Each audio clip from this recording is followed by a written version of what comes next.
বিপ্লব ও সংহতি দিবস উপলক্ষে আজ শুক্রবার জাতীয় শেরেবাংলা নগরে বিএনপির প্রতিষ্ঠাতা জিয়াউর রহমানের সমাধিতে শ্রদ্ধা, দোয়া ও মোনাজাত করা হয়। উক্ত অনুষ্ঠান শেষে বিএনপির মহাসচিব মির্জা ফখরুল ইসলাম আলমগীর ও স্থায়ী কমিটির হাইকমান্ডের সদস্যবৃন্দ উপস্থিত ছিলেন। এক প্রসঙ্গে মির্জা ফখরুল ইসলাম আলমগীর বলেন, 7ই নভেম্বর ছিল বাংলাদেশের প্রগতির টার্নিং পয়েন্ট। বাংলাদেশ জামায়াত ইসলামের ডক্টর হেলাল উদ্দিন সংসদীয় আসন ঢাকা 8-এর প্রার্থী হিসেবে আজ শুক্রবার শাহবাগের জাতীয় জাদুঘরের সামনে থেকে মোটরসাইকেল শোভাযাত্রা শুরু করেন। এক পর্যায়ে একটি ছাদখোলা গাড়িতে হাত নেড়ে রাস্তার দুপাশে জনতাকে অভিবাদন জানান। চীন ও বাংলাদেশ বন্ধুত্বের সম্পর্কের আজ 50 বছর পার হলো।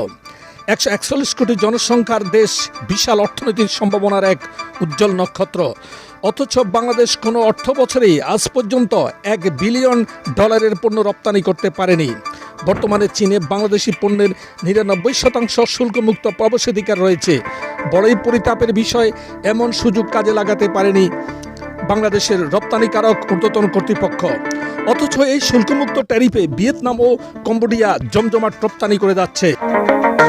তুরস্কের ইস্তাম্বুলে পাকিস্তান ও আফগানিস্তানের যুদ্ধবিরতিতে স্থায়ী সমাধান করার প্রশ্নে যখন দুই পক্ষের মধ্যে পর্যালোচনা জোরালো হচ্ছিল, ঠিক তখনই পাকিস্তান হালকা ও ভারী অস্ত্র ব্যবহার করে আফগানিস্তানের সামরিক এলাকায় গোলা নিক্ষেপ করেছে। আফগানিস্তানের সামরিক সূত্র ও প্রত্যক্ষদর্শীরা এ তথ্য নিশ্চিত করেছে।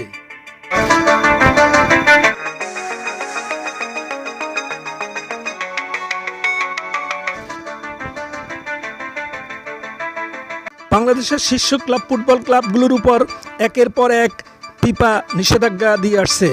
গত 8 দিনের মধ্যে দেশের সবচেয়ে 2 জনপ্রিয় ক্লাব আবাহনী ও মোহামেডান ফুটবলের নিবন্ধনের উপর নিষেধাজ্ঞা দিয়েছে। এবার বাংলাদেশ প্রিমিয়ার লিগের 5 বারের চ্যাম্পিয়ন বসুন্ধরা কিংসের উপর পরপর নিষেধাজ্ঞা আরোপ করেছে ফিফা। আগামী 14 নভেম্বর আফ্রিকান দেশ অ্যাঙ্গোলার সঙ্গে প্রীতি ম্যাচ খেলবে আর্জেন্টিনা। এর আগে কোনো ম্যাচ না থাকায় স্কলিনের স্পেনে প্রশিক্ষণ ক্যাম্প করবে। আসন্ন ম্যাচের জন্য ঘোষিত স্কোয়াডে আর্জেন্টিনার স্থানীয় ক্লাবগুলোর খেলায় ফুটবলারদের ডাকা হয়নি, কেননা তুলনামূলকভাবে কম গুরুত্বপূর্ণ হওয়ায় এই প্রীতি ম্যাচের জন্য এইসব ক্লাব যেন কোনো ক্ষতির সম্মুখীন না হয়, সেটা চিন্তা করে ফেডারেশনের AFA এর সভাপতি ক্লদিও তাপিয়ারের ও শিশির বেদা স্নিগ্ধতা ভরে উঠুক আপনাদের প্রতিটি মহেন্দ্রক্ষণ। আল্লাহ হাফেজ।